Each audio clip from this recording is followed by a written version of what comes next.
Will you pray for me?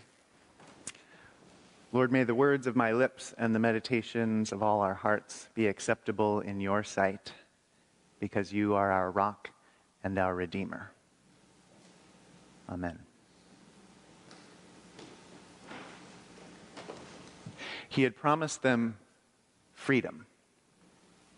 He had said, follow me and God will take you to freedom and you will leave it all behind. And what he gave them when they got there was hunger. They went through the Red Sea, and Pharaoh and all his armies were smashed behind them, and they went wandering out into the desert. They left all the slavery, all the chains, all the work behind, and what they found was hunger. And the story says they started to grumble. They murmured amongst themselves, I would too if I were being led in the desert with my child by my side, watching him waste away. They started to murmur. And so Moses called out to God, and God gave them food after a fashion, quails every night, manna every morning. And so they traveled on. He promised to give them freedom, and he gave them hunger, but then they had food, so they went on, and he was still promising freedom, and what he gave them was thirst. And so they started to grumble again, the story says. They started to murmur amongst themselves. And Moses, poor Moses, he was trying so hard. He was so sure that they were doing the right thing. And here was this great group of grumpy people behind him, murmuring and grumbling. And so he called out to God and said, what am I supposed to do about these people? And you know what God told him to do.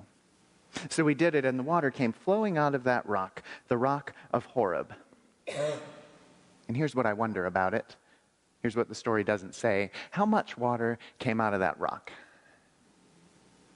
Was it just a little drip? You know, the kind they had to put a pan underneath all night to get enough to cook in the morning? Was it like turning on your kitchen faucet? You could fill up a glass of water in just a couple seconds. Or was it a great flood? There were a lot of Israelites. They had a lot of livestock, and so I assume it was a great big flood that came gushing out of the rock that day.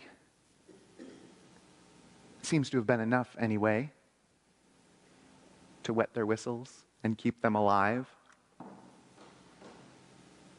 And we tell the story like it's all good. Moses strikes the rock and the water comes out and the people have enough water to drink and they stop grumbling. But I just have to wonder, what happened when all that water went flowing off across the desert? What got swept away in that flood? There's life just about everywhere in the world, you know, even in the desert, even in the wilderness, even in the rough places, and it all adapts for the place where it's living. And what about all those plants, I wonder? What about the lizards hiding in their little clefts in the rocks? What about the birds who had built their nests in the cracks up high? When all that water came flooding across the desert, what happened to them? God always comes to the people in water in our book, in our Bible, in the story that's written on our hearts. God comes flowing into the world with water and saves the people, but it always hurts.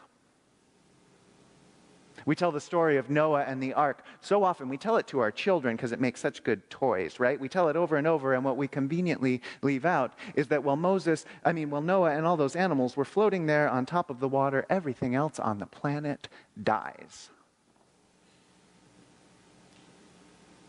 We tell the story of the water flowing from this rock, and we say, thank God the Israelites got water in the desert, and we never stop to ask what was wiped away in the flood. We say, God split the Red Sea for the Israelites to pass through, and we just skip over the part where hundreds upon hundreds of soldiers who are just trying to feed their kids are swept away. God comes in power to save the people in water, but it always hurts. What got swept away that day? Maybe animals, maybe the plants that were there in the desert, and maybe the memory of their slavery, the people's slavery. You know, it's comfortable. It hurts but it's comfortable to be in chains, in a way. You know what to expect, and they at least had food, they at least had homes, they at least knew what tomorrow was going to be like. And they went out looking for freedom, but it hurt to leave all that behind. To have to ask themselves, who will we be now? Who have we just become when we cross through that water? That is not an easy question to ask.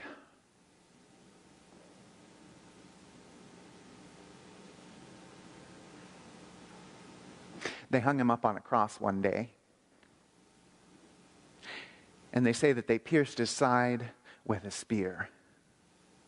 And water came flowing out into the world. Medieval Christians, they called Jesus, they had a whole long list of names they called him. And one of the names they called him was the Rock of Horeb. They said what happened to him that day when he was pierced, it was the same thing that happened that day when Moses struck the rock with his staff. It was the same water that flowed out, the same life-giving power, and the same pain at what was being washed away. The Mount of Horeb, they called him, up there on the cross.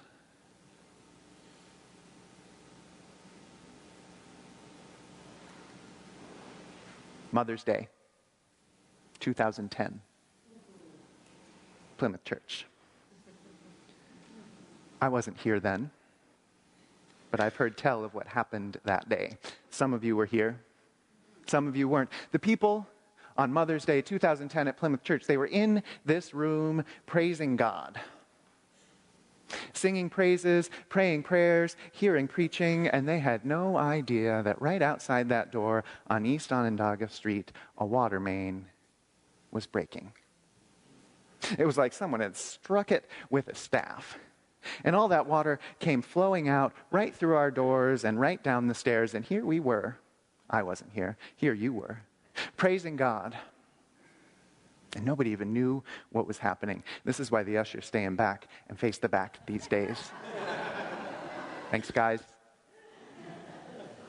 Nobody even knew what was happening until one of our youth came down the stairs and went like this and came running in. This is what they tell me. I know you'll correct me if you were here and I get it wrong.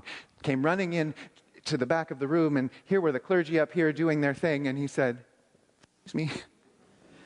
Excuse me, till he finally got someone's attention, and we realized what was happening, and before long, the building was evacuated, and our basement was flooded up to here. And it hurt. There was a daycare center here that had been here for years, giving quality, cheap childcare to the people of Syracuse, people who worked here, people who lived here, brought their children here. They played up there, they ate down there for a long time. And I've heard some of you say that it was time for it to go. I've heard some of you say you wish that we had never lost it. And I don't know what's true. Probably a little bit of both. But I know this. When the waters came that day, they swept the daycare center right out of this building. All those dolls and games floating there in the basement. And when we started to make repairs, all those regulations we couldn't pay to bring our building up to. When the flood comes, it hurts. But that doesn't mean that it's not good in the end. You look down in our basement now and you see that gym with that gorgeous stage at the end, and it is gleaming and beautiful. You go into the kitchen in the basement. It used to be so gross, I hear. And now every surface shines and it does not stink. A great big stove and a great big fridge, and we can produce so much goodness for the world from that kitchen. You go into the scout room, and there it is, all set up for an adult education classroom, and there we study the ways of grace and of God week after week after week. When the flood comes, it hurts, and much gets swept away.